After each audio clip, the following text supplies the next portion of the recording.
Assalamualaikum warahmatullahi wabarakatuh.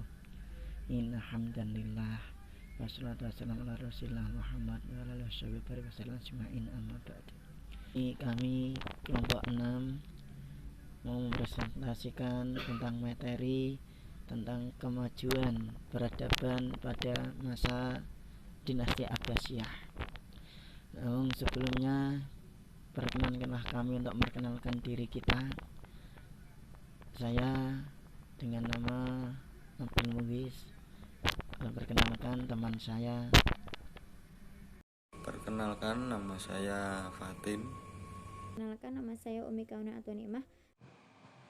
Bab 1, pendahuluan latar belakang sepeninggalan Rasulullah dan para sahabat Islam mulai berkembang di bawah kepemimpinan Khalifah Bani Umayyah dan Bani Abbasiyah. Kedua khalifah ini berperan penting dalam peradaban Islam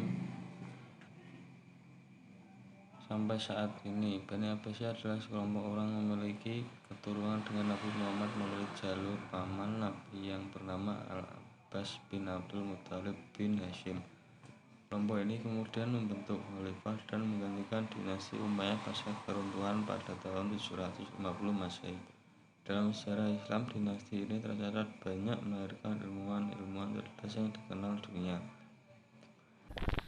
Ngomong soal kemajuan peradaban Abbasiyah, sedikit saya ulas mengenai sejarah Abbasiyah, bahwa dinasti Abbasiyah merupakan dinasti atau kerajaan Islam yang besar, yang dimana di situ nanti menopang tentang kemajuan agama Islam. Dinasti Abbasiyah terlahir pada tahun 750 Masehi dan di sini berlangsung sangat lama sehingga sampai 5,5 abad atau 550 tahun lamanya, yang di situ gugur sampai tahun 1258 Masehi.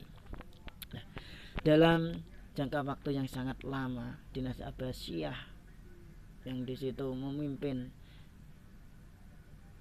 atau membentuk sebuah kerajaan Islam. Di situ banyak sekali perkembangan yang ada di dalamnya. Akan diterangkan dalam teori sejarah Islam yang di situ kota Baghdad menjadi pusat peradaban dinasti Abbasiyah. Waktu itu Baghdad dikenal sebagai pusat peradaban Islam, baik dalam bidang sains, budaya, dan sastra. Kemajuan peradaban ini menghadirkan Baghdad sebagai kota para intelektual. Tidak hanya orang Arab yang hadir, bahkan di situ ikut juga berperan orang-orang Eropa, Persia, Cina, India, serta Afrika turut hadir mengisi atmosfer pengetahuan di sini pada masa Khalifah Abbasiyah. Nah, pada masa kekhalifahan Abbasiyah inilah yang dikenal berkembang, yang di situ dikenal berkembang pesatnya sebuah pengetahuan, ilmu pengetahuan. Pada masa ini banyak sekali bermunculan intelektual-intelektual muslim atau pemikir-pemikir muslim yang sangat handal, baik dalam bidang ilmu pengetahuan maupun ilmu agama. Ilmu pengetahuan seperti kemajuan ekonomi, seperti tentang astronomi, ilmu matematika, dan banyak sebagainya. Ilmu agama seperti tasawuf, seperti juga fikih dan sebagainya, hadis, tafsir, banyak juga yang lainnya. Dalam masa kekhalifahan Abbasiyah, keadaan sosial ekonomi pun berkembang dengan baik, karena di situ peradabannya juga sudah maju, seperti halnya dalam bidang pertanian maupun perdagangan. Masyarakat pada masa itu mampu mengatur tatanan kehidupannya dengan baik. Assalamualaikum warahmatullahi wabarakatuh. Perkenalkan, nama saya Umi Kauna Atwanimah. Saya akan menjelaskan tentang di perpustakaan dan observatorium. Salah satu persyaratan penting untuk membangun peradaban ialah buku. Tanpa adanya buku, suatu peradaban akan sulit terbangun. Sebab dari buku-buku itulah segala pengetahuan ditulis oleh para pakar di bidangnya masing-masing.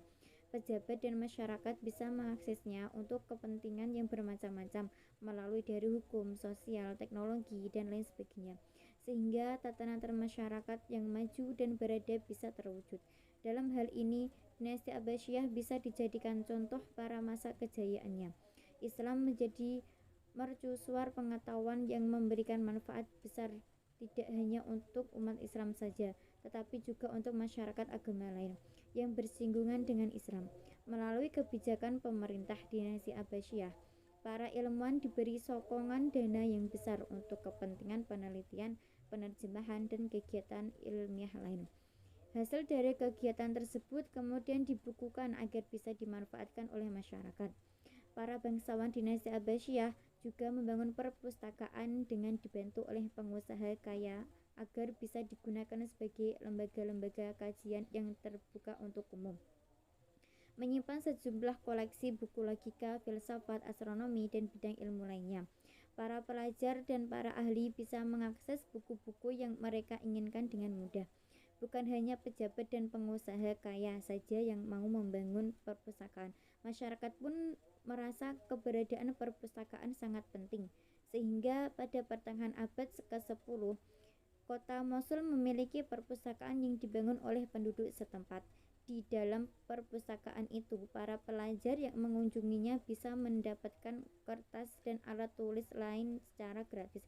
Kira itu yang dapat kami sampaikan dari kelompok aman mengenai presentasi kemajuan peradaban di masa Daulah Abbasiyah. Atas kurang dan salahnya kami minta maaf yang sebesarnya dan terima kasih sebanyaknya untuk segala perhatiannya.